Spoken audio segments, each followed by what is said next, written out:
Our favorite event was actually the first one we attended. It was the Hunger Banquet. The focus of this event was on world hunger and fair trade. We think the event was so successful because it incorporated audience participation as well as expert analysis of these issues via a panel discussion. Although this wasn't a real meeting, it was probably the best introduction we could have hoped for as far as Oxfam goes. If this had been a real meeting, we might have had to seriously reconsider which club we were going to join. Throughout the semester, we had several guest speakers come and speak with us about the issue we were focusing on for that month. We had speakers from the Capital Area Food Bank, Face Aids, and even some regular old UT professors and graduate students. My favorite speaker was from the Capital Area Food Bank. I liked him in particular because I knew nothing about the goals and functions of the food bank, and he really helped me to see that through an organization like this, even college students can become involved through volunteer work. On the other hand, my favorite guest speaker was from UT's Face Aids organization. I thought that although the speaker did take quite a long time to make his points during the presentation, he was very informative and managed to incorporate and relate many issues into sort of a big picture that was much easier to understand and relate to. There were a few things that I really did like about Oxfam UT. First, they had a plan, and as a result, we knew what area we could expect to focus on each month. For example, February was about world hunger, March about extractive resources, and April about global medicine. I also liked that the members seemed fairly dedicated and showed up to nearly every meeting.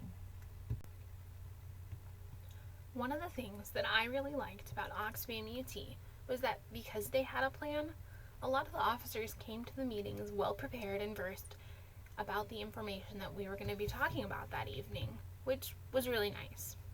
Also, I really liked that this was a group that was actively trying to make a difference both here in the Austin community and abroad. They've done things like the photo petition for the Make UT Sweat Free campaign, meeting with the UT administration about that campaign, writing letters to congressmen, and even having a fundraiser at 10,000 Villages. However, Oxfam was far from perfect. Almost all of the PowerPoint presentations we watched during our weekly meetings seemed to have gotten all of the information directly from the Oxfam America website, and the formatting was often confusing, with pictures and words overlapping each other, not to mention their unnecessarily long bullet points. This made it very hard to effectively communicate their point of view.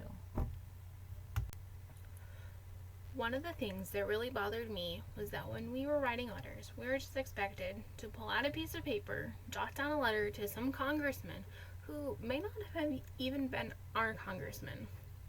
We didn't always know why we were writing these letters, and we almost never knew both sides of the issues or what they really encompassed.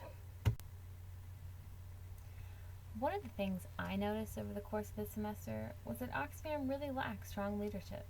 I mean, the president was really nice, but she often struggled with maintaining control of the noisier members, who were usually the officers and who happened to be her friends. Most of the time, the officers would sit in their corner of the room and talk amongst themselves while the president attempted to bring the meeting to order. Many times, she tried to start the meeting and ended up getting drawn into these little side conversations, which the rest of us non-officers knew nothing about. Another perk of being a non-officer was that you were constantly kept in the dark about most everything.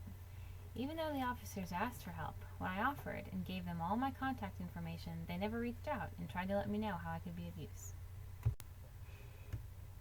The only reason I became friends with the officers was because I kept running into some of them randomly outside some of my classes, and we would stop and chit-chat.